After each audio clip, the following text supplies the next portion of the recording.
আমি কোরআনের সুর মাঝে শুনেছি যে নাম, আজানের সুর মাঝেও শুনেছি সে নাম।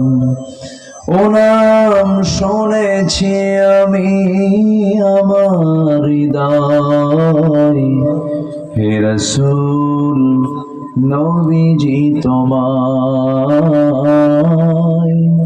হে রাসূল নবীজি তোমায়।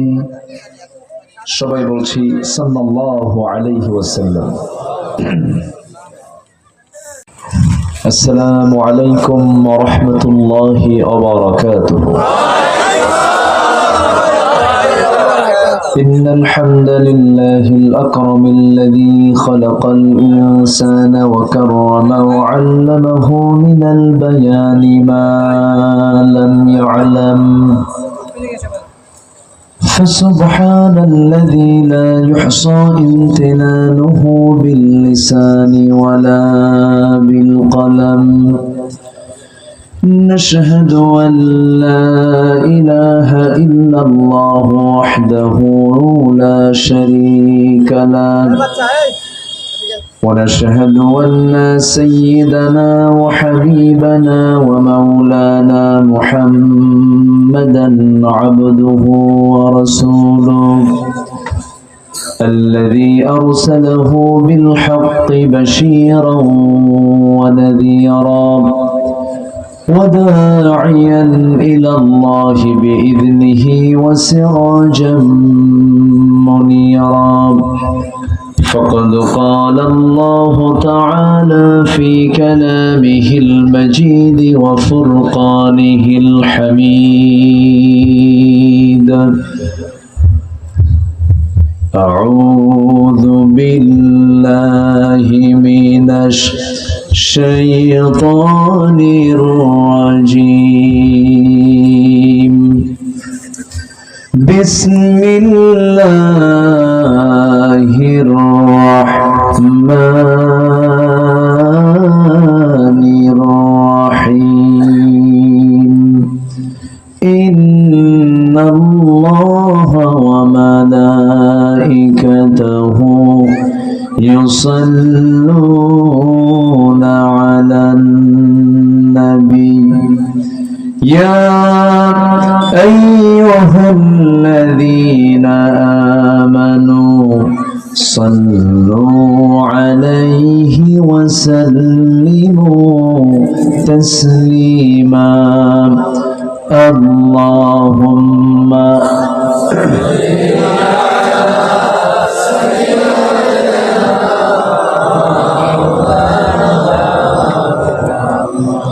وعلى آل سيدنا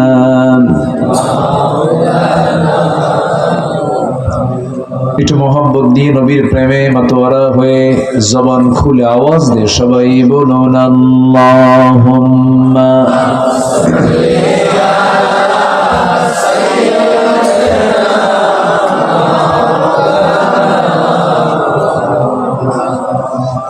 وعلى آل سيدنا.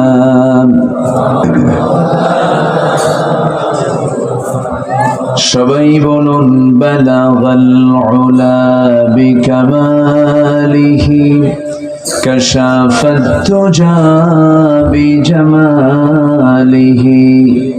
حسنت جميع خصاله صلوا.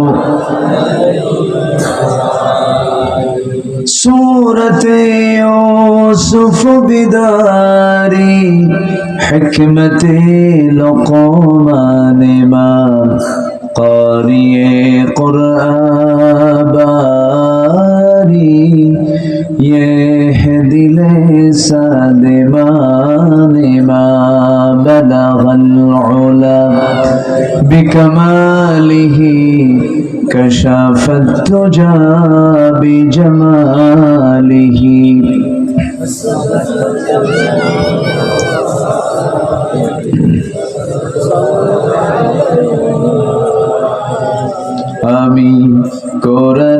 সুর মাঝে শুনেছি যে নাম, আজানের সুর মাঝেও শুনেছি সে নাম। ও নাম শুনেছি আমি আমার হৃদয়, হে রাসূল নবীজি তোমায়, হে রাসূল নবীজি তোমায়। সবাই বলছি সাল্লাল্লাহু আলাইহি ওয়াসাল্লাম।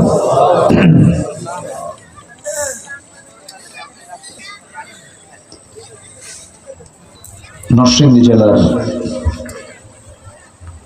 মনোহরদী উপজেলার খালিয়াবাইদ দক্ষিণ পাড়া যায় মসজিদ মাহফিল ইন্তেজামী কমিটি কর্তৃক আয়োজিত দিনের বেলা অনুষ্ঠিত অষ্টম বার্ষিকী ইসলামী মহাসম্মেলন 2024 মহতি আয়োজনের সম্মানিত সুযোগ্য সভাপতি ডাক্তার মাওলানা আব্দুল ওয়াদুদ সাহেব, আজকের এই প্রোগ্রামের বরেণ্য প্রধান অতিথি মনোহরদী উপজেলা পরিষদের সাবেক সফল এক্স ভাইস চেয়ারম্যান, দক্ষিণ এশিয়ার বৃহত্তম ইসলামী সংগঠন বাংলাদেশ জামাত ইসলামীর নরসিংদী জেলা শাখার সম্মানিত জয়েন্ট সেক্রেটারি, বিশিষ্ট ইসলামী চিন্তাবিদ মাওলানা জাহাঙ্গীর আলম হাফিজাহুল্লাহ কথা বলেছেন।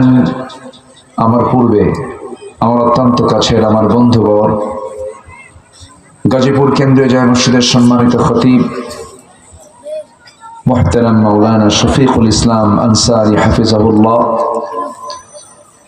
উপস্থিত হাজরাত উলামায়ে কেরাম, ফদলায়ে ইজম, সুশীল সমাজ, জাতির শ্রেষ্ঠ সন্তান, শিক্ষক মণ্ডলী,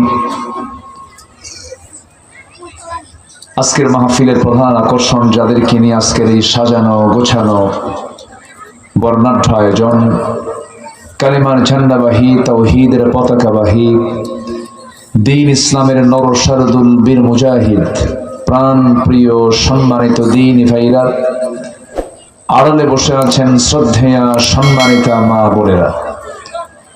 আলোচনার সূচনায় আনুষ্ঠানিকতার মধ্য দিয়ে আমার পক্ষ থেকে আবারও দিল খোলা সালাম, আসসালামু আলাইকুম ওয়া রাহমাতুল্লাহি ওয়া বারাকাতুহু।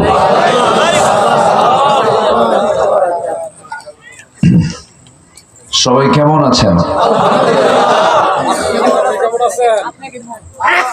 আমারও প্রশ্ন করলেন।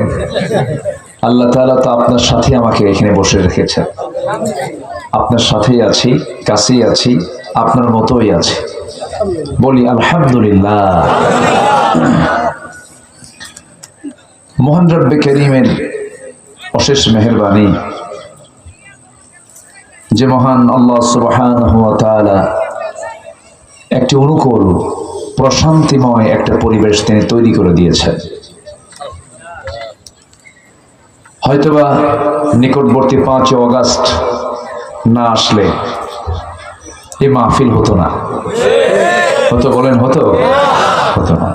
শুধু এরকম একটা না, এই প্যারেড ময়দানের মাহফিল চট্টগ্রাম, আঞ্জুমানে খিদমতে কোরআন সিলেটের মাহফিল, দারুল আমান ট্রাস্ট পাবনার মাহফিল, খুলনা আলিয়া মাদ্রাসার মাহফিল, এরকম করে যেগুলো জাতীয় যে মাহফিলগুলো, জাতীয় যে প্রোগ্রাম দীর্ঘ এই 16 থেকে 18 বছর তারা বন্ধ করে রেখেছিল, এবছর আপনাদের দোয়ায় সব চালু হচ্ছে।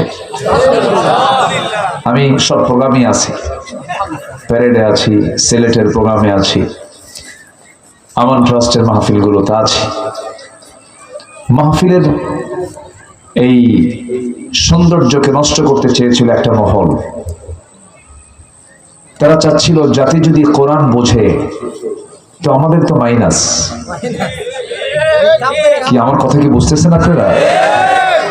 ওদের আন্দোলন ছিল কোরআন থেকে দূরে রাখা। এই আন্দোলন শুরু করছিল আবু জেহেল। কে শুরু করছিল? আবু জেহেল শুরু করেছিল। وقال الذين كفروا لا تسمعوا لهذا القرآن والغوا فيه لعلكم تغلبون। তো যাই হোক, ওরা বুঝতে পারেনি যে এই দেশের শেকড়ে ইসলাম কত দূর আছে। ওরা আজ করতে পারছে পরে, অনেক চেষ্টা করেছে। যাই হোক, ইসলাম তো কারো বাবার না, ইসলাম কারো স্বামীরও না, ইসলামটা কার? এই দেশে তো কেউ বাপ নিয়ে কথা কয়, কেউ স্বামী নিয়ে কথা কয়, কিন্তু আমরা কারো বাপও নিয়ে স্বামী নিয়ে কথা বলি না, আমরা ইসলাম নিয়ে কথা বলি।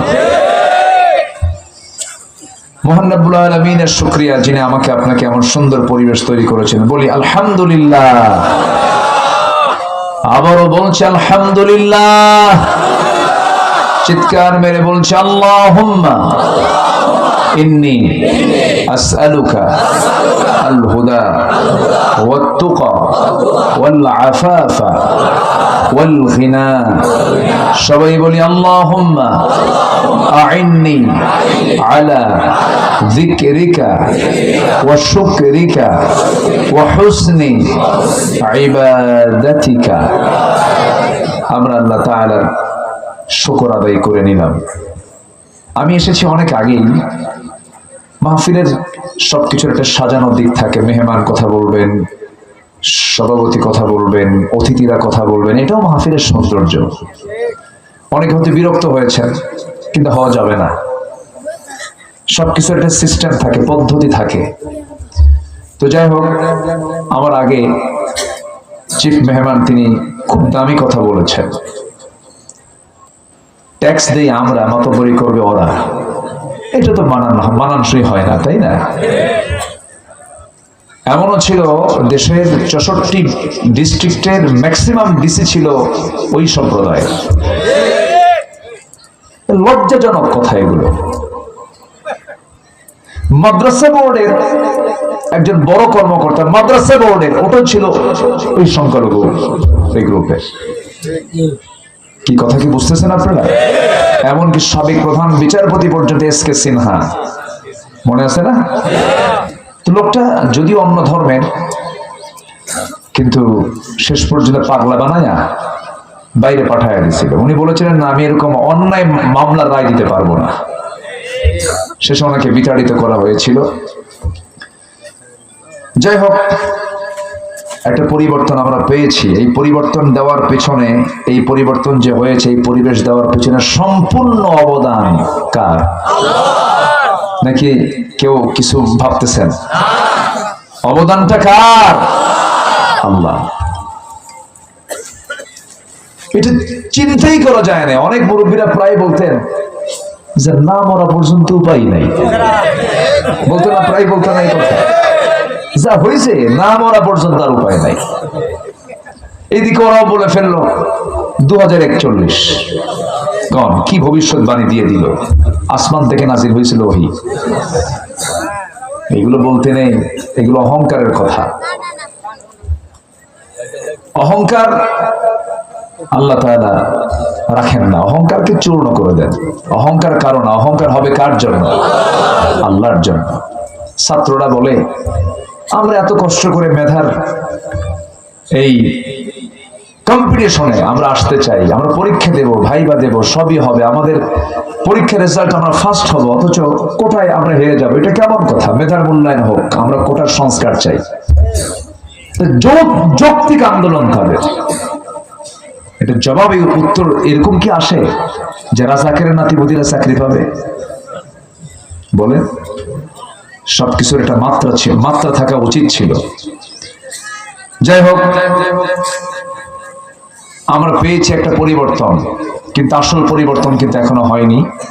কারণ সুদের কারবার কিন্তু আছে, মদের দোকান কিন্তু আছে, আসতে কয় আছে না নাই?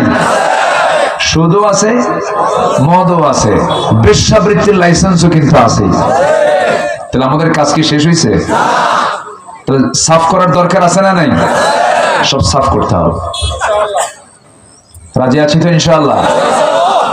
আমি ভাবছিলাম যুবকরা মনে হয় শেষ হয়ে গেছে, কিন্তু না, ওরা যদিও ভাবছিলাম ইয়াবা শক্ত, মাদকাসক্ত, অযোগ্য নেতৃত্ব, তারপরে ডিভাইস আসক্ত, নারী আসক্ত, মনে হয় ধ্বংস হয়ে গেছে, কিন্তু না, জাতে মাতাল তালে ঠিক ছিল। শুধু এদেরকে নার্সিং করা দরকার, সুন্দর বাংলাদেশ গড়া যাবে। জোরে বলি ইনশাআল্লাহ। কারো কোনো আর বদনজর নাই এখন আমার দেশের উপরে, বদনজর দিয়েও কোনো কাম হচ্ছে না, কাম হবেও না, কাম হবেও না। জোরে বলি ইনশাআল্লাহ।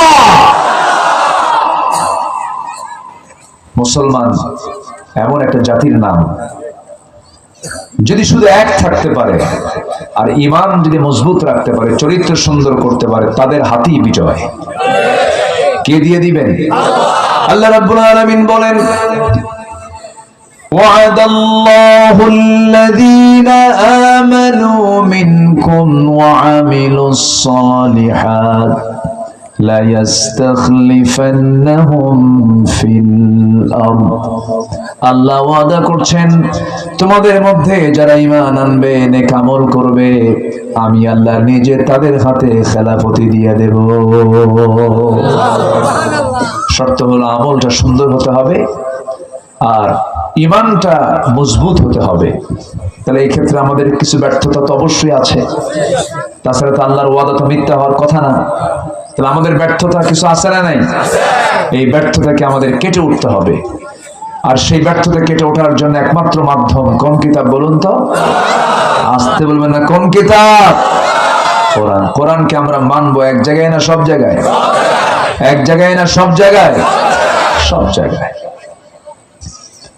আমার বন্ধুগণ, আল্লাহ রাব্বুল আলামিন বলছেন, ফাআইনা তাযহাবুনা ইন হুয়া ইল্লা যিকরুল লিল আলামিন লিমান শাআ মিনকুম আন ইস্তাকিম ওয়া মা তাশাউনা ইল্লা আন ইয়াশা আল্লাহু রাব্বুল আলামিন। জোরে বলুন আল্লাহু আকবার।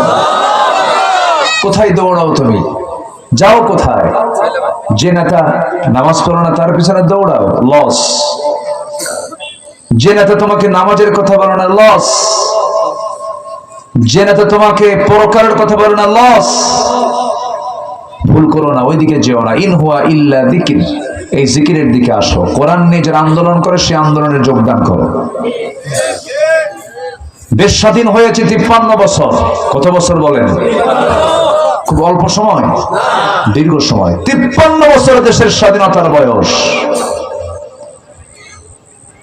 25 বছর কেউ চালিয়েছে দেশ, কেউ 16 বছর, কেউ 9 বছর।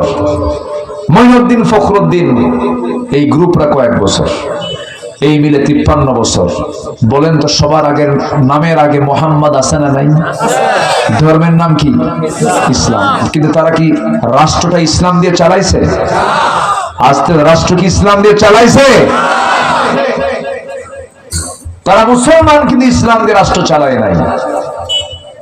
তারা যদি ইসলাম দিয়ে রাষ্ট্র চালাতো, এখন নামাজের পার্সেন্টেজ হলো 5% নামাজ পড়ে, আর বাকি 95% মুসলমান নামাজ পড়ে না।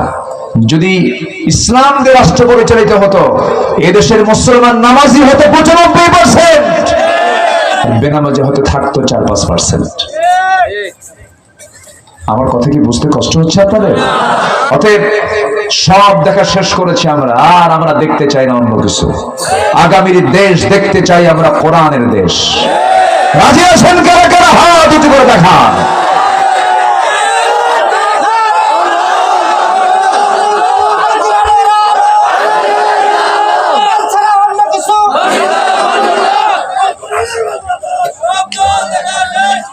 জি, আল্লাহ কবুল করুন। জোরে বলি আমিন। ওরে বাপ রে বাপ, নেতাদের যখন বক্তব্য মাইকে শোনা হয়, মনে হয় যে এখনই শান্তি কায়েম করবে।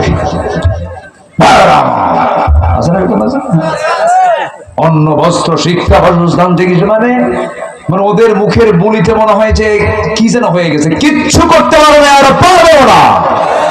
সমাধান হবে কি দিয়া? কি দিয়া? কোরআন দিয়া। রসুলও পারেন নাই, কোরআন ছাড়া রসুল পারছেন? রসুল যদি না পারেন, তুমি কোন সাদা মাথা পারবা? কথা ক্লিয়ার তো? আর কিছু আছে? এরপর আর কোনো কথা আছে? বিশ্বনবীর মতো মানুষ বিশ্বমানের চরিত্র দিয়ে কোরআন ছাড়া চেষ্টা করেছেন 40 বছর, পারেন নাই। পারছেন? কোরআন যখন এসেছে তখন পারছেন, সফল হয়ে গেছেন। বলি আলহামদুলিল্লাহ। আমরা সফল হব না? কি দিয়া? বাবা দিয়া, স্বামী দিয়া, নেতা দিয়া, কি দিয়া? কোরআন দিয়া। বাস, কিচ্ছু বুঝে না। যখন আপনার কাছে আসবে কেউ এরকম, বলবেন তুমি কি কোরআন চাও? হ্যাঁ, ওয়েলকাম। কোরআন চাও না, জুতা পেটা করবো। ঠিক কিনা? ক্লিয়ার কথা বলে দিবেন।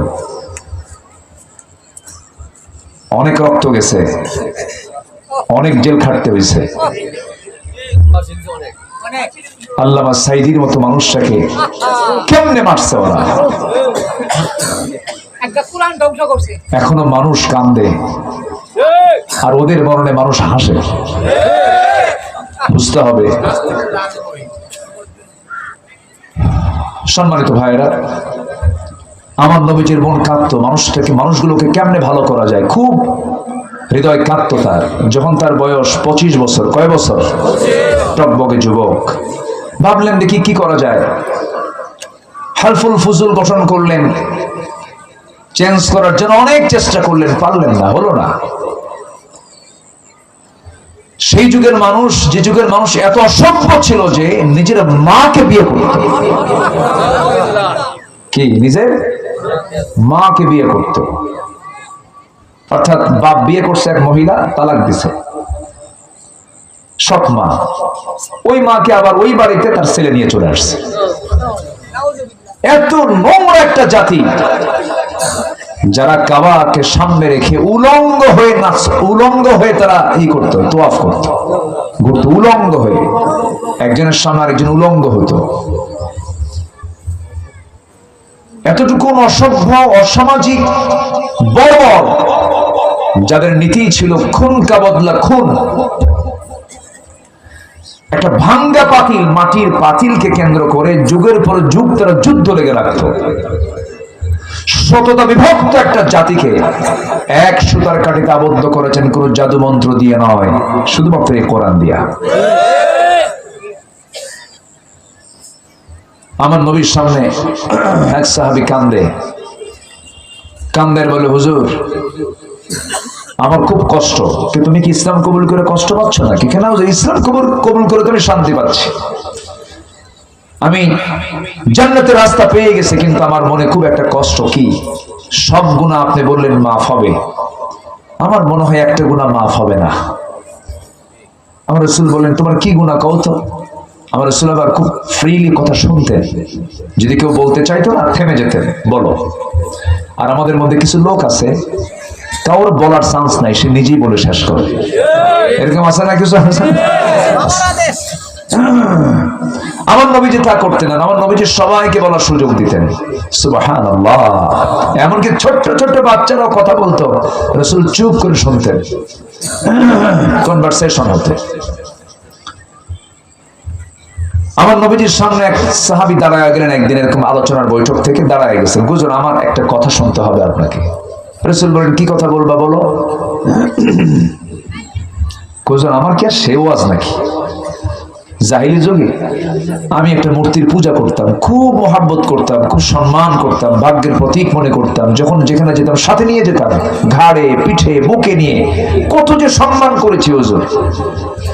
একদিন লম্বা সফরে যাব, প্রতিমাকে সাথে নিয়েছি, পেশাবের চাপ লাগছে। এখন এটা রাখবো কোথায়? শৌচকার্য তো এটা নেওয়া সম্ভব না, আমার রক্ত, এটা আমার মূর্তি, আমার প্রতিমা, কোথায় রাখবো? আমি একটা উঁচু জায়গায় সিলেকশন করে উঁচু জায়গায় রাখলাম। এরপরে আমি আড়ালে চলে গেলাম, এসেই দেখি হুজুর আমার সেই প্রতিমার গায়ে আপাতমস্তক পানি দিয়ে ভেজা। তো ভাবলাম এই তো বুঝে রহমতের পানি মনে করে একটা চাটন দিলাম। চাটন দেওয়ার পরে দেখি আমতা আমতা গন্ধ। সামনের দিকে তাকায় দেখি কুকুর একটা লেজ গুটায় যায়। আমার নবীজি মুসকে মুসকে হাসলেন। আমার রাসূল তো কখনো আওয়াজ দিতেন না, হাসতেন। সবসময় তার চেহারা কি ছিল? হাসি ছিল। আর সাহাবীরা দেখে, রাসূল তাবাসসুম, সাহাবীরা দেখে, একটু আওয়াজ দিলেন, নিয়ন্ত্রণের বাইরে হাসি দিলেন। আমার রাসূলটা মুসকে হাসি। এরপরে বলেন, তুমি তো খুব মজার কথা বলতেছে, এরপরের ঘটনা কি বলো তো? আমার নবীজি আবার তাকে রিপিট করলেন, সুবহানাল্লাহ বলবেন না? আমার নবীজি বললেন, সাহাবী এর পরে কি হলো? হুজুর, যখন দেখতে পেলাম কুকুরটা লেজ গুটায়া যায়, ভাবলাম এটাই তো কাম সারছে। আমার প্রচন্ড রাগ উঠলো, আমি তো মানুষ, আমার মধ্যে বিবেকটা জাগ্রত হয়ে গেল। এমন রাগ উঠলো, সমস্ত ক্রোধ, সমস্ত রাগকে এক জায়গায় করে মূর্তিটা হাতের মধ্যে নিয়ে এমন জোরে একটা আছাড় মারলাম, এক আছাড়ে ভেঙ্গে চুরমার করে আজকে আপনার সামনে দাঁড়িয়ে এমন রবের সন্ধান পেয়েছে যিনি আকাশের মালিক, জমিনের মালিক, আল্লাহ রাব্বুল আলামিন। আমার নবীর সামনে সেই সাহাবী চোখের পানি ফেলতে ফেলতে নবীর কাছে আস্তে করে বসে গেলেন। বসে বলছেন, হুজুর আমার মনে হয় একটা গুনাহ মাফ হবে না। রাসূল বলছেন, কি গুনাহ বলো? হুজুর, নিজের হাতে নিজের মেয়েকে খুন করেছি। বয়স কত? 6 বছর। কেন মারছো? কি জন্য মারছো বলো?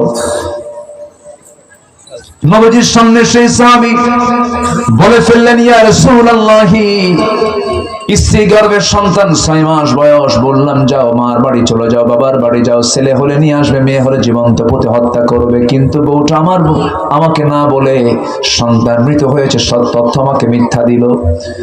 অন্যের বাড়িতে বড় করে ধীরে ধীরে বয়স যখন 6 বছর হয়ে গেছে, একদিন আমার চোখের সামনে পড়ে গেল। মনে মনে ভাবলাম, এই সন্তানটা কার? আমার মতোই চোখ, আমার মতোই কপাল, আমার মতোই নাক, মুখ, হাত পা, আমার মতোই সুস্থ চেহারা, ওজন। চট করে হাতটা ধরলাম, টান মেরে বউয়ের কাছে সামনে হাজির করে বললাম, তুমি সত্যি করে বলো তো সন্তানটা কার? বউটা আমার কাঁপে, থরথর করে কাঁপতে কাঁপতে বলছে, স্বামী গো, কেমন করে মিথ্যাকে আড়াল করবো আমি? কেমন করে আমি সত্যকে আড়াল করবো? এই সন্তানটা 6 বছর আগে আমাদের ওরস থেকে এসেছে। হুজুর, আমি অগ্নি শর্মা হয়ে গেলাম, প্রচন্ড খেপে গেলাম, রেগে গেলাম। মনে মনে ভাবলাম, এই সন্তানকে মারবো কখন? জেহালাতের কারণে, কুফরি হালতের কারণে, ওই সমাজের পরিবেশের কারণে। সন্তানকে দুনিয়া থেকে বিদায় করার জন্য মাস্টার প্ল্যান হাতে নিলাম। ঠান্ডা মাথার খনি বনে গেলাম। মেয়ের সঙ্গে অভিনয় করে মেয়েটাকে কোলের মধ্যে তুলে নিয়ে বললাম, মা, আমি তোমাকে তোমার নানির বাড়িতে কালকে নিয়ে যাব, তুমি যাবে নাকি? হুজুর, মেয়েটা আমার কপালে চুমা খায়া বলে, বাবা, ভয় তোমার কাছে আসতে পারে নাই, তুমি আসলেই সুন্দর বাবা। আমি ওকে আমার কোলের মধ্যে উঠায় নিলাম, কিন্তু সন্তান তো জানে না এই বাবার কোলটা নিরাপদ নয়। ওই সন্তানকে পরের দিন নানির বাড়ির কথা বলে রওনা দিলাম। নানির বাড়ির দিকে না গিয়ে জঙ্গলের দিকে চলে গেলাম। মেয়েটার মুখ ছোট হয়ে গেল। মেয়েটা বারবার বলে, তুমি এই দিকে যাও কেন? এই দিকে আমার নানির বাড়ি। কিচ্ছু বললাম না। জঙ্গল পার হয়ে কোদালটা হাতে নিয়ে গর্ত খনন যখন শুরু করে দিলাম, মেয়েটার মুখটা ছোট। বাবা, বাবা, গর্ত খনন কেন করো? কিচ্ছু তো বলতেছ না আমাকে, কি করবা তুমি? কিচ্ছু বললাম না। আমি যখন গর্ত খনন করছিলাম, ওদের সেই সময় আমার মুখে দাড়ি ছিল, দাড়ির মধ্যে সিটকেসে মাটিগুলো পড়ে, আর আমার সেই মেয়েটা ছোট্ট হাত দিয়ে খিরাল করে করে সেই মাটিগুলো সাফ করে দেয়, আর বলে, বাবা, গর্ত খনন কেন করছো? কিচ্ছু বললাম না। এমনকি দুপুরবেলা প্রচন্ড ঘাম শরীর থেকে ঝরছিল, আর আমার মেয়েটা গামছা দিয়ে সেই ঘামগুলো বারবার মুছে দিয়ে বলে, বাবা, তুমি কি নানির বাড়ি যাবা না? কিচ্ছু বললাম না আমি। শেষ পর্যন্ত আমি গর্ত খনন যখন শেষ করে ফেললাম, মেয়েটাকে বললাম, মা, দেখো তো গর্ত খনন কেমন হয়েছে। মেয়েটা মুসকে একখানা হাসি দিয়ে আমার সামনে চলে আসলো। গর্তের কাছে এসে উঁকি মেরে যখন দেখতে লাগলো, আমি পিছন দিকে চলে আসলাম। পিছন দিকে এসে সন্তানের পিছন দিক থেকে এমন জোরে একটা ধাক্কা মারলাম, এক ধাক্কায় বাচ্চাটা গর্তের মধ্যে পড়ে গেছে, উপর হয়ে পড়ে গেল। আবার চিত হই দুইটা হাত এক জায়গায় করে বলছে, বাবা, বুঝতে পেরেছি মার কথাই সত্য, তুমি আমাকে আজকে মারার জন্য এনেছো। আমি জানি আমার দোষটা কি। বাবা, প্রয়োজনে ভিক্ষা করে খাবো, এই চেহারা কোনোদিন দেখাবো না, আজকে আমাকে প্রাণে বাঁচাইয়া দাও। হুজুর, শিরকিয়াতের কারণে দয়া হলো না, মায়া হলো না। হাতের মধ্যে বড় ওজনের পাথর নিলাম, সন্তানটার কলিজা বরাবর এত জোরে আঘাত করলাম, ফিঙ্কি দিয়ে রক্ত বের হওয়া শুরু হয়ে গেল। চিৎকার করে আব্বা বলে ডাকলো, কিন্তু দয়া মায়া কাজ করলো না আমার ভিতরে। মাটি চাপা দিয়া, পাথর চাপা দিয়া, বালু চাপা দিয়া নিজের হাতে নিজের সন্তানকে আমি বিদায় করে দিলাম। হুজুর, আমার মনে হয় এই গুনাহটা মাফ হবে না। আমার রাসূল তাকে জড়িয়ে ধরে বলছেন, ও আমার সাহাবী রে, ইসলাম গ্রহণ তেমন একটি বিষয়ের নাম, যত বড় গুনাহ হোক না কেন দ্বীন গ্রহণ করার কারণে তার আগের সমস্ত গুনাহগুলো আল্লাহ রাব্বুল আলামিন মাফ করে দেন। আমার ভাইরা, ওমরের মতো মানুষ রাসূলকে মারতে গেছেন, খুন করার জন্য গেছেন, রাসূলকে খুন করতে গিয়ে পারেন নাই। এত কঠোর হৃদয়ের মানুষ ওমর নরম হয়ে গেছেন কোন কিতাবের কথা শুনে? বলেন বলেন, কোরআন। সেই যুগের মানুষ যদি ভালো হয়, আমরা ভালো হব না? আজ থেকে ভালো হব না? অবশ্যই ভালো হব। আসুন না এটাকে আমরা লালন করি। সময় তো অল্প, গড়ি শুধু ঘুরতেছে, একটু আগে ভাগে উঠলে তো ভালো হয়, কিন্তু ওই যে সব দিকে তাকাতে হয়। তবে হ্যাঁ, বিশ্বের সেরা ভাষণ দিয়েছেন মুহাম্মদ সাল্লাল্লাহু, তার মতো শ্রেষ্ঠ ভাষণ পৃথিবীতে আর কেউ দিতে পারবে না। কিন্তু সেই ভাষণের টাইম ছিল কত জানেন? 20 থেকে 25 মিনিট। আল্লাহু আকবার বলেন। দামি কথা বেশিক্ষণ লাগে না, মূল্যবান কথা কি বেশিক্ষণ লাগে? বেশিক্ষণ লাগে না। রাসূল খুব অল্প সময় কথা বলতেন, তার ডিউরেশন থাকতো কম, কিন্তু কথার ওয়েট থাকতো বেশি। তো আমার নবীজি সেই বিদায় হজের ভাষণে যতগুলো কথা বলেছেন, এই কথাগুলো যদি কোন আলোচক তার আলোচনায় নিয়ে আসে, সারা জীবনেও ফুরাবে না। কি দামি কথা! আমার রাসূলের সবচেয়ে বড় গুণ ছিল হলো অনেক কথাগুলোকে এক বাক্যের মধ্যে শেষ করে দিতেন। যদি বলি সুবহানাল্লাহ, এটাই হলো কথার সৌন্দর্য। তো সেই অনেকগুলো কথার মধ্যে থেকে আমি একটা লাইন আমি আজকে কোট করতে চাচ্ছি। আমরা সবাই জান্নাত পেতে চাই তো নাকি? আসতে হবে। সবাই কি জান্নাত পেতে চাই? আমরা আমাদের মূল লক্ষ্য কি বলেন তো? সব কাজের মূল লক্ষ্য কি বলেন? আমাদের বাপের ভিটা ফিরে পেতে চাই। হ্যাঁ, বাপের ভিটাই তো বোঝেন না আপনারা? এই তো লাইনে আসছে, কি বাপের ভিটা ফিরে পেতে চাই না আমরা? হ্যাঁ। ও, আপনার ভাবছিলেন মনে হয় কি বলে মনোহরদের পিঠা। আচ্ছা, মনোহরদের পিঠা কই নাই আমি। আমার মূল মানে কথাটা ছিল হলো বাপের ভিটামিনস, আমরা জান্নাতের খাবার খেয়ে দুনিয়াতে আসছি, আবার জান্নাতে গিয়ে আমরা খাবার খাবো। জোরে বলি ইনশাআল্লাহ। আমাদের গন্তব্য আমরা কোথায় নিতে চাই? বল, কোথায় নিতে চাই? জান্নাতে। ক্ষণকাল না চিরকাল? চিন্তা করতে হয়, ক্ষণ জীবনের না চিরজীবনের? হ্যাঁ, দুনিয়া সাজাবো না আখিরাত সাজাবো? দুনিয়া দরকার নাই। হ্যাঁ, ভালো একটু ভালো কিরকম দুনিয়া দরকার আছে কিনা? বউ লাগে? হ্যাঁ, দেখেন কিচ্ছু মানে কেউ কিছু বোঝেই না। আরে বউ লাগবে কিনা বলেন? বউ লাগে কিনা? সংসার লাগে কিনা? পরিবার লাগে কিনা? ব্যবসা বাণিজ্য লাগে কিনা? আল্লাহ কি মানা করছেন? মানা করেননি তো। সবই লাগবে, কিন্তু যে লাগবে কি দিয়ে লাগাও, কি দিয়ে সাজাও? কোরআন দিয়ে। বিয়ে করো, জেনা করো না, তাহলে সাজানো হলো। ব্যবসা করো, সুদ খাইও না, সাজানো হলো। আচ্ছা, চাকরি করো কিন্তু চুরি করো না, এটা সাজানো হলো। এরকম করে প্রত্যেকটা কাজে যদি আমরা ইসলামকে মেনে যদি দুনিয়া সাজাই, এটাই আমার আখিরাত সাজানো হয়ে গেল। এই জন্য একটা দোয়া আছে, যারা পারেন সঙ্গে আমার সঙ্গে ঠোঁট লাগায় পড়বেন। দোয়াটার মধ্যে আগে দুনিয়ার কথা আসছে। আল্লাহ রাব্বুল আলামিন বলেন, রব্বানা আতিনা ফিদ দুনিয়া হাসানাতাও ওয়া ফিল আখিরাতি হাসানাতাও ওয়া কিনা আযাবান নার ওয়াজআলনাল জান্নাতা মা'আল আবরার। জোরে বলেন আল্লাহু আকবার। দুনিয়ার হাসানা আগে দরকার, দুনিয়াকে সুন্দর করা দরকার ইসলাম দিয়া। কি দিয়া? ইসলাম দিয়ে যা হবে সেটাই সুন্দর হবে। ইসলাম ছাড়া সুন্দর হয় না। ওখানে জাহালাত, ওখানে নোংরামি, ওখানে অসামাজিক কাজ হয়। ঠিক ঠিক কিনা? ইসলাম বলে বিয়ে করো, আর ইসলাম যেটা না, গায়রে ইসলাম, ও বলেন বিয়ের কি দরকার? গরুর মতো চলো। কিসের মতো? গরুর মতো চলো, মানে মন যা চায় তাই করো। এরকম মন যা চাই তাই করো, এমন চিন্তায়, এমন চেতনায় বিশ্বাসী আমার দেশের কিছু নাস্তিকের বাচ্চা আছে না নাই? আসতে বলবেন না, আছে না নাই? ওরা বোরকাকে জঙ্গির পোশাক বলেছিল, ওরা ইসলামী দলকে জঙ্গিবাদের দল বলে আখ্যা দিতে চেয়েছিল। ওরা চেয়েছিল ইসলামকে নিশ্চিহ্ন করার জন্য। ইসলাম তো কারো বাবার নয়, নিশ্চিহ্ন করতে গিয়ে তারা নিশ্চিহ্ন হয়ে গেছে মুসলমান। 5 অগাস্টের মাত্র 4 থেকে 5 দিন আগে একটা দলকে নিষিদ্ধ করা হয়, জানেন না আপনারা? কয়টা দল? দেশে কি একটা দল? আস্তে দেশে কি একটা দল আছে? দল তো মেলা। আর ইসলামী দলই তো মেলা। 53টা দল ইসলামের, 53টা। বিভিন্ন গ্রুপ দিয়ে যোগ করলে 53টা হয়। তৈরি হওয়ার উপরই আছে। বাপের সঙ্গে মিল নাই, বেটা আরেকটা বানাইছে। যা, বহু ইসলামী দল আমার দেশে আছে, অনিসলামী দল আছে। একটা দলকে নিষিদ্ধ করা হয়নি, শুধু দল নিষিদ্ধ করেছে একটা দলকে। জানেন না আপনারা? জানেন না? হ্যাঁ, একটা দলকে নিষিদ্ধ করা হয়েছে। শোনেন, অঙ্ক কিন্তু বুঝতে হয়। ওই কিছু হকের ডিলারশিপ নিয়ে বসে থাকে আমার দেশে কিছু হুজুররা। এটা হারাম, এটা হারাম, এটা জায়েজ নাই, এটা হারাম, ওটা হারাম। ওর কিতাবের নামই হলো কিতাবুল হারাম, ওর মধ্যে কোনো হালাল নাই। কি কথা কি বুঝতেছেন? কথা কি বোঝা যায়? ওষুধ এরকম ফতুয়াই দিয়ে যাবে, কাম হবে না। 2 বছর আগে একটা ফতুয়া আসলো আমার দেশে। ফতুয়া আসে তো মাঝে মাঝে। কিয়ামত পর্যন্ত হরতাল হারাম। দেখছেন কি কইলো? কিয়ামত পর্যন্ত কি হারাম? হরতাল হারাম।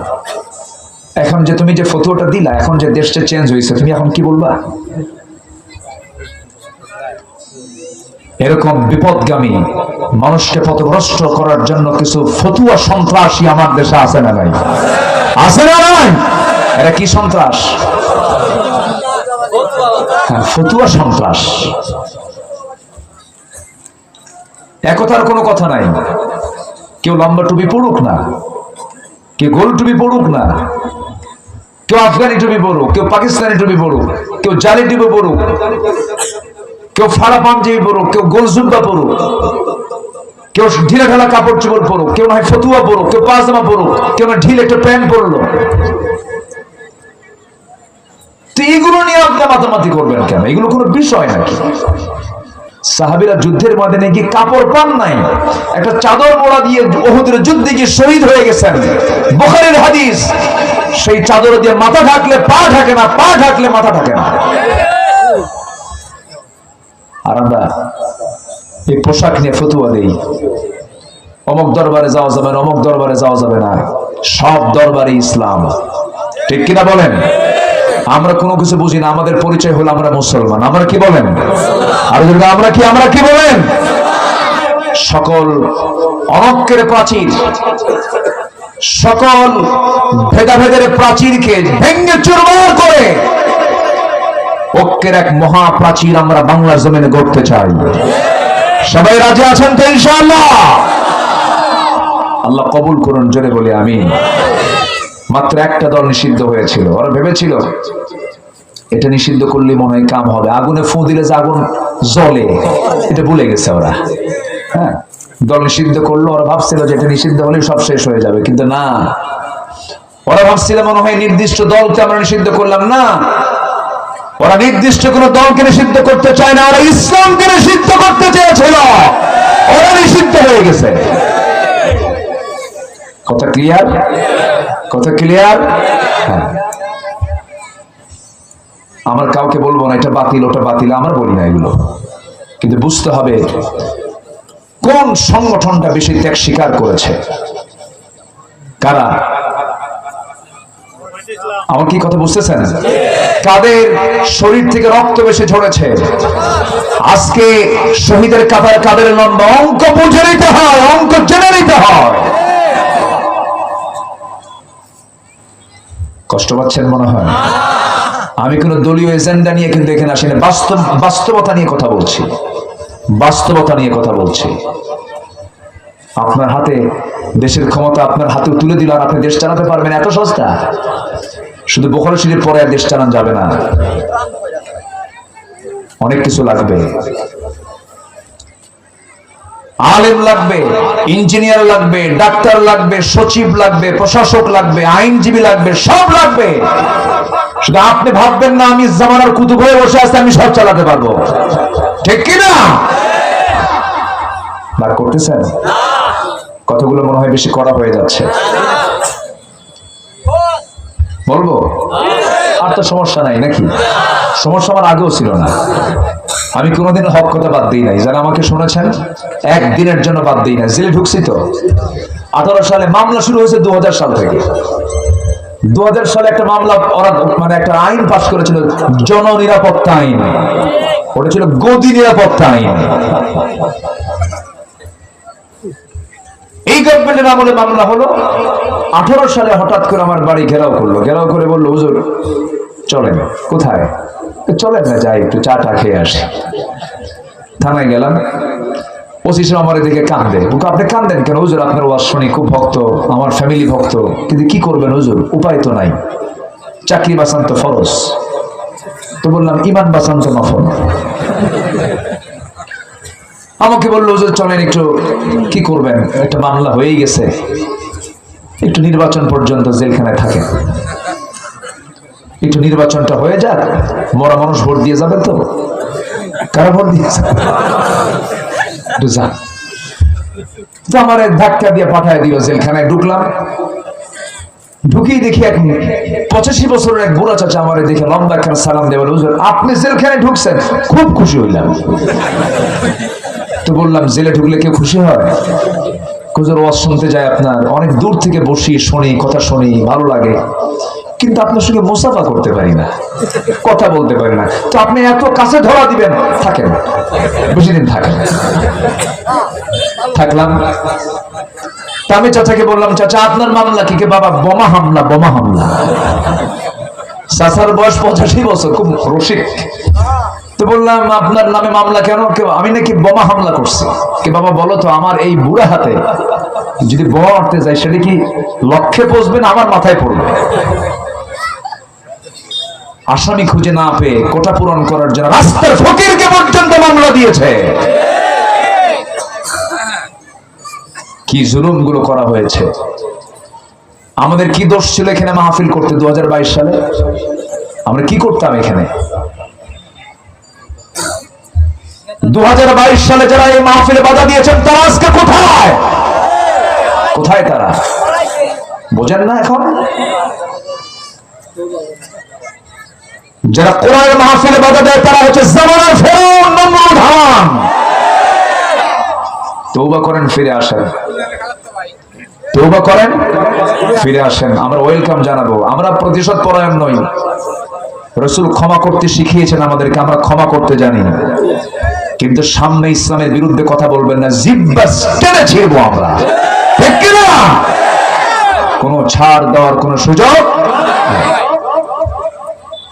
আমরা যে কথাগুলো বলি আল্লাহর জন্যই বলি। আমাদের মূল লক্ষ্য হচ্ছে আমরা জান্নাত পেতে চাই। কি পেতে চাই বলেন তো? জান্নাত পেতে চাই। জান্নাত পাওয়ার জন্য কিছু কাজ করতে হবে। আমি একটু হাদিসের উদ্ধৃতি দিই, মূল যে বিষয়টা আমি উপস্থাপন করতে চাচ্ছি। আমরা 6টা কাজ করব। কয়টা কাজ বলেন তো? মনে থাকবে, কয়টা কাজ বলেন? আমার নবীর পরামর্শ। আমার কি? নবীর পরামর্শ। 6টা কাজ আমরা করব। এক লাইন আমার রাসূল একটা সুন্দর টিপস দিয়ে দিলেন। আমার নবীজি বললেন, ইয়াখতাবু ফি হাজ্জাতিল বিদা ইত্তাকু রাব্বাকুম সাল্লু খামসাকুম ইত্তাকু রাব্বাকুম সাল্লু খামসাকুম ওয়া সুমু শাহরাকুম ওয়া আদ্দু যাকাতা আমওয়ালিকুম ওয়া আতিউ উমারাআকুম তাদখুলু জান্নাতা রাব্বিকুম আও কামা ক্বালা আলাইহিস সালাতু ওয়াস সালাম।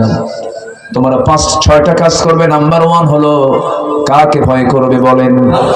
আসতে বলে না, কাকে ভয় করবে। নাম্বার 2 হলো 5 ওয়াক্ত নামাজ পড়বে। নাম্বার 1 হলো আল্লাহকে ভয় করবে। আল্লাহকে ভয় করা মানে সমস্ত হারাম কাজ থেকে নিজেকে গুটিয়ে রাখা। তবে হ্যাঁ, যদি কোনো বান্দা যদি কোনো ভুল অজ্ঞতাবশত করে ফেলে দেয়, আল্লাহ রাব্বুল আলামিন তাকে মাফ করে দেন যদি বান্দা তওবা করে নেয়। হঠাৎ করে কোনো ভুল হয়ে গেছে, আল্লাহ রাব্বুল আলামিন বলেন, সুম্মা ইন্না রাব্বাকা লিল্লাযীনা আমিলুস সুআ বিজাহালাতিন সুম্মা তাবু মিন বা'দি যালিক ওয়া আসলাহু ইন্না রাব্বাকা মিন বা'দিহা লাগফুরুর রহিম। জোরে বলুন আল্লাহু আকবার। সূরাতুন নাহল আয়াত নাম্বার 119, যদি কোনো বান্দা তুমি জাহালাতের কারণে বিজাহালাতিন কোনো ভুল করে ফেলো, তওবা যদি করতে পারো, মাফ যদি চেয়ে নাও, আমি আল্লাহ তোমাকে মাফ করে দেব। আমরা ভয় করব এক নাম্বার কাকে? আসতে বলবেন না, কাকে? ওমরে ফারুকের নাম সবাই শুনছেন তো নাকি? কয় নাম্বার খলিফা? জোরে বলুন, কয় নাম্বার খলিফা? অনেক দিন আগে একটা মাহফিল, আমি অনেক দিন আগে এক মাহফিলে বললাম, ওমরে ফারুককে চিনেন কে? সামনে থেকে ছোট্ট একটা বাচ্চা, ক্লাস 3-4 এর বাচ্চা দাঁড়ায় বলে, হুজুর আমি চিনি। কে? আমাদের বাড়ির দোতলায় ভাড়া থাকে। আমি বললাম, তুমি 100-তে 100 পাইছো, কারণ তোমার বুদ্ধি অনুযায়ী তুমি ফার্স্ট। এই ওমর সেই ওমর নয়, ভাড়া থাকে ওমর নয়। এই ওমর হলো সেই ওমর যার নাম শুনলে পরে রোম পারস্য থরথর করে কাঁপতো। যে রাস্তায় তিনি যেতেন সে রাস্তায় শয়তান পর্যন্ত যেত না। সাইয়েদনা ওমর ফারুক একদিন বসে আছেন, তার সামনে একজন হাদিস বর্ণনা করছেন, যার মধ্যে যাররা পরিমাণ হিংসা অহংকার থাকবে সে জাহান্নামী। এই হাদিস শোনা মাত্র তিনি চিৎকার মেরে উঠলেন, হাওমাও করে কান্না শুরু করলেন, জমিনে লুটিয়ে পড়লেন, ধুলায় মলিন হয়ে গেলেন। ওমর ধুলায় মলিন হয়ে যাচ্ছে আর কাঁদতেছেন। বলা হলো, আপনি কাঁদেন কেন? তিনি বলছেন, আমাকে মানুষ খলিফা বলে, আমার মধ্যে মনে হয় অহংকার ঢুকতেছে। আল্লাহু আকবার। আমাকে মানুষ খলিফা বলে, আমাকে মানুষ সম্রাট বলে, আমাকে মানুষ প্রধান বলে, মনে হয় আমার মধ্যে অহংকার ঢুকে যাচ্ছে। এই জন্য আমি জমিনে লুটিয়ে পড়ে আমার গায়ে ধুলা লাগাচ্ছি। হাত উঁচু করে বলতেছে, আল্লাহ তাআলা, তোমার এই দুনিয়ায় তুমি যত বান্দা পাঠিয়েছো, সব বান্দাকে তুমি যদি জান্নাত দিয়ে যদি একজন বান্দাকে যদি জাহান্নাম দিয়ে দাও, আমার মন বলে ওই একজন বান্দা জাহান্নামী আমি ওমর ছাড়া কেউ হব না। কি বোঝা যায়? বোঝা যায়? বোঝা যায়? তারা নিজেকে কত ছোট মনে করেছেন। এটাই হচ্ছে আল্লাহর ভয়। এটা কি ভয়? আল্লাহর ভয়। প্রথম খলিফা রাতের আধারে একা একা হাঁটেন, কেউ তার সাথে নাই, একা একা হাঁটতেছেন, জুতা খুলে হাঁটতেছেন, জুতা পায়ে হাঁটতেছেন। ওমর ফারুক বলছেন, আমিরুল মুমিনিন, এই পাথরের রাস্তায় খালি পায়ে হাঁটলে পরে তো পাথর দিয়ে চামড়া ফেটে রক্ত বের হয়ে যাবে, আপনি অসুস্থ হয়ে পড়বেন। তিনি বললেন, শোনা ওমর, আমি যদি রাতের বেলা গভীর নিশীথে আমি যদি খালি পায়ে না হেঁটে যদি জুতা পায়ে হাঁটি, খড়ম জুতা দিয়ে যদি হাঁটি, একটা আওয়াজ হবে, আর সে আওয়াজ যদি কোনো নাগরিকের কানে যায়, ঘুমন্ত ব্যক্তি যদি হয়, তার ঘুম যদি ভেঙে যায়, কিয়ামতের দিন আমাকে আসামির কাঠগড়ায় দাঁড়িয়ে তারা জবাব দিতে হবে। নাগরিকের ঘুম, দেশের মানুষের ঘুম যেন নষ্ট না হয়, খলিফাতুল মুসলিমিন ঘুম নষ্ট না হয় যেন, তার জন্য তিনি খালি পায়ে হাঁটতেছেন রাস্তা দিয়ে। আর একজন নেতা আসবেন, ঢাকা টু কিশোরগঞ্জ প্রেসিডেন্ট আসবেন, 7 ঘন্টার জন্য রাস্তা বন্ধ। এই আসে না এগুলো? আসে না এগুলো? আসে না? আসে না? নয় কেন? তুমি কোন সাথে মাথা হয়েছে এগুলো করতে হবে না?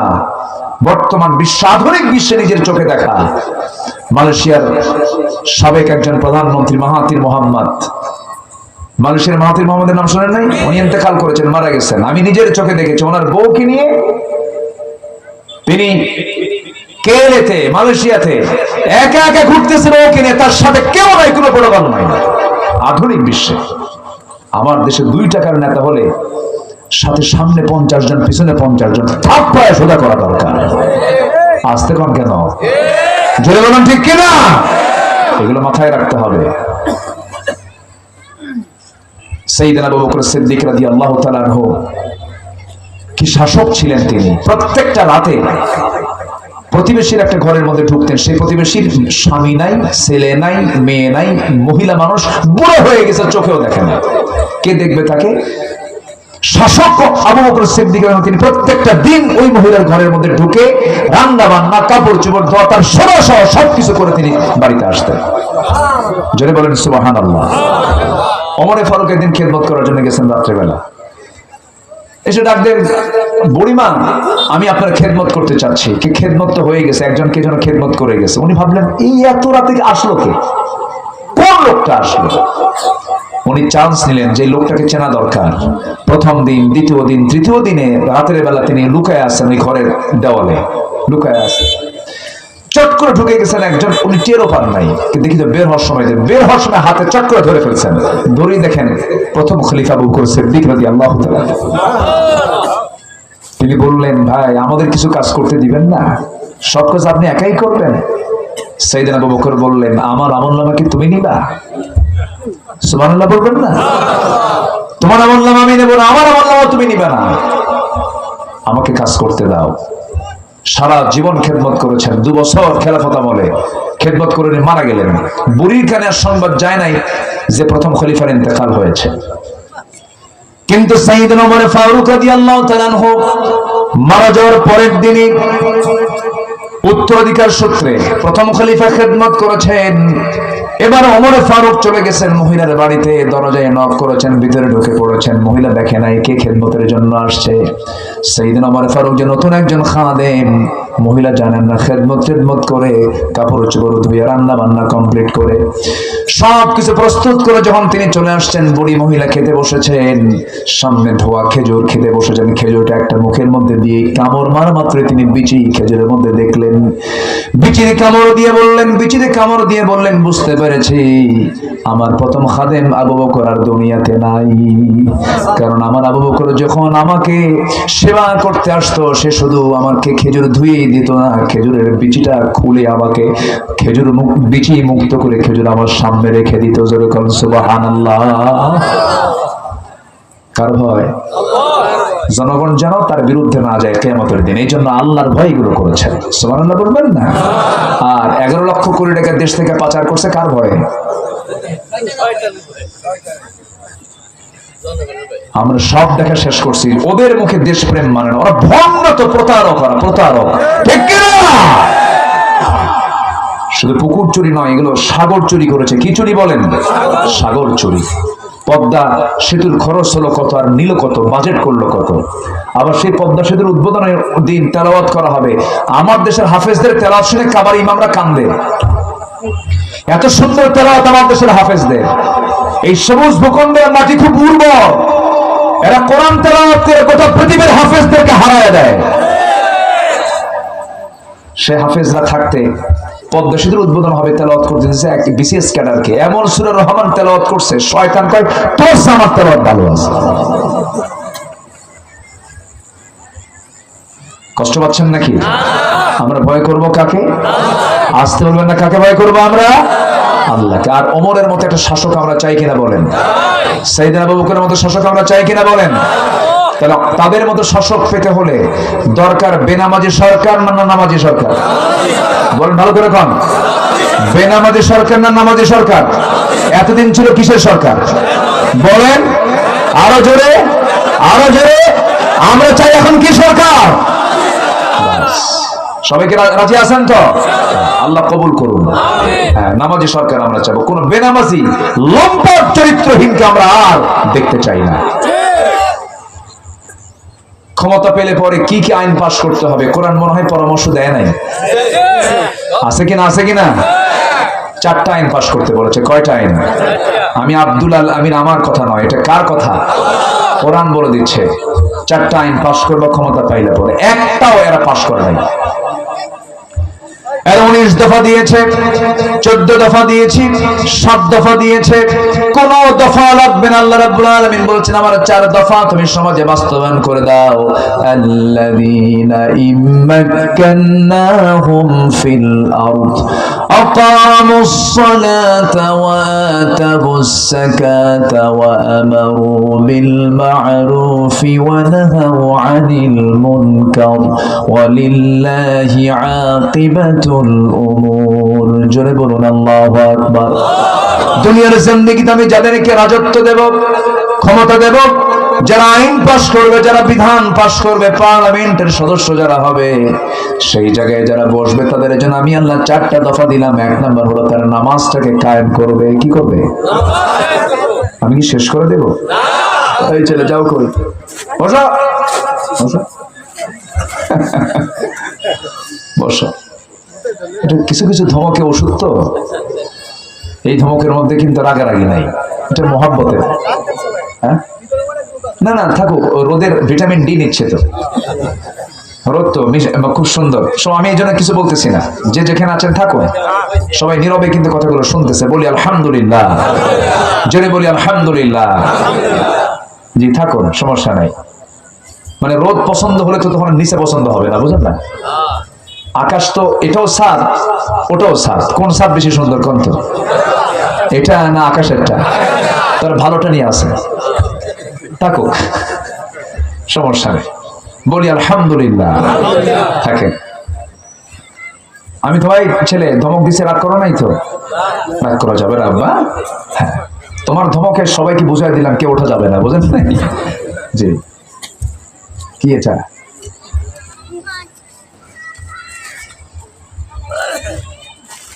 জি, দেখা যাক ইনশাআল্লাহ। আমাকে সময় দিচ্ছেন তো সবাই নাকি? কিন্তু আজান যে পড়বে এখন। আচ্ছা ঠিক আছে, দেখা যায়। হ্যাঁ, আমরা বাড়াই দিলাম, আরো 20-25 মিনিট আমরা বাড়াই দিলাম। জোরে বলি ইনশাআল্লাহ। কোনো ফতোয়া দিবেন না তোমার কেউ? কি হুজুর আনছো নামাজ বাদে ওয়াজ করে? আমার দেশে তো মানে নেগেটিভ বেশি। আমার দেশের মানুষের মধ্যে পজিটিভ কিছু নাই, খালি নেগেটিভ। মানুষকে কুধারণা, কথায় কুধারণা না, আমরা নিজের দোষ খুঁজবো, পরের গুণ খুঁজবো। জোরে বলি ইনশাআল্লাহ। এই চরিত্র আছে যার, সে পৃথিবীর মধ্যে সবচেয়ে সুখী মানুষ। যে নিজের দোষ খুঁজবে, অন্যের কি খুঁজবে? গুণ খুঁজবে। আসুন আর একটু কথা আমি বলে নেই। আমার নবীজি 6টা কাজের কথা বলেছেন। কয়টা কাজের কথা? 6টা। 1 নম্বর হলো ইত্তাকু রাব্বাকুম, তোমরা আল্লাহকে ভয় করো, তোমার রবকে ভয় করে চলো, তার প্রতি তোমরা আস্থা আনো, বিশ্বাস করে নাও, তার হুকুমগুলো মেনে নাও, হারাম কাজগুলোকে বাদ দিয়ে দাও, হালাল কাজগুলোকে গ্রহণ করে নাও। নাম্বার 2 হলো সাল্লু খামসাকুম, 5 ওয়াক্ত নামাজ পড়ো। কয় ওয়াক্ত নামাজ পড়ো বলেন? এই কথাগুলো বলেছেন আমার নবীজি কোন ভাষণে বলেন? বলেন কোন হজের ভাষণে? রাসূল হজ করেছেন কয়বার বলে? কয়বার? একবার, অনলি একবার হজ করেছেন। আর আমার দেশে কিছু ট্রিপল হাজি আছে। যদি হাজি বলেন এই মিয়া তুমি আমার এমনি হাজি খাও, আমি তো ডাবল হাজি। আছে না এরকম? আছে না? কিন্তু সুদ খায়। কি খায়? এতবার হজ করে কি খায়? সুদ খায়। ডাবল হাজি, বউটা পর্দায় থাকে না। আছে কিনা? আছে কিনা? আবার আমার দেশের সিনেমার যারা নায়ক নাকি এরাও কিন্তু যায় ওমরায় গিয়ে বলে, প্রিয় দেশবাসী আমি ওমরায় এসেছি, আমার জন্য সবাই দোয়া করবেন, আমি যেন ওমরার সকল কাজ সম্পূর্ণ করে দেশে ফিরে যেন সিনেমার বাকি কাজ সম্পূর্ণ করতে পারি। হ্যাঁ, এরকম হাজি, এরকম মুতামির আমার দেশে কিন্তু আছে। এরকম হজ করা যাবে না। আমার নবীজি জীবনে হজ করেছেন কয়বার? একবার। তাহলে এটাও কিন্তু সুন্নাহ। আপনি বারবার যাচ্ছেন, আপনার প্রতিবেশী না খেয়ে আছে, বিধবা একটা আছে, ওটা না গিয়ে ওই প্রতিবেশীর জন্য আপনি একটা গাভী কিনে দিলেন, সেখান থেকে বাচ্চা হলো, পরিবারটা সচ্ছল হয়ে গেল, প্রতিবেশীর হক আদায় হলো, জান্নাতের কারণ হয়ে যেতে পারে। সম্মানিত ভাইয়েরা, আমার নবীজি জীবনে হজ করেছেন একবার, কিন্তু একা না, বউকে সাথে নিয়ে গেছেন। কাকে নিয়ে গেছেন? বউর সাথে নিয়ে গেছেন, স্ত্রীকে সাথে নিয়ে গেছেন। আম্মা জান আয়েশা বলেন, আমি রাসূলের সঙ্গে একসঙ্গে হজ করেছি। আলহামদুলিল্লাহ বলেন। রাসূল বউ ছাড়া যান না। তাহলে হজে রাসূল জীবনে একবার গেছেন, একা না বউ নিয়া? আমার এই ওয়াজে আমার মায়েরা খুব খুশি, হুজুর ভালো করে রাখুন, বুড়া সাথে খালি একা হজে যায়। স্ত্রীর সাথে নিয়ে যাওয়া সুন্নাহ, বলি আলহামদুলিল্লাহ। আমার নবীজি শুধু হজে না, যতগুলো যুদ্ধ হয়েছে এর মধ্যে সবচেয়ে কঠিন যুদ্ধ হলো উহুদের যুদ্ধ। কিসের যুদ্ধ বলেন? উহুদের যুদ্ধে আমার নবীজি একা যাননি, সাথে স্ত্রীকে সাথে নিয়ে গেছেন। এই জন্য কোথাও গেলে পরে বউকে সাথে নিয়ে যাবেন, এটা বরকত বেশি। আর বউ হচ্ছে ইমানের পাহারাদার, কোনো বড় দারোগা, মানে তাই সাথে থাকলে পরে কোনো ফাসুল ফুসুল করার সুযোগ নাই। আপনি যেদিক সেদিক তাকাবেন, কামসারা একদম আপনার 14 গোষ্ঠী উদ্ধার করবে একদম। কি আমি কি কথা ভুল বলতেছি?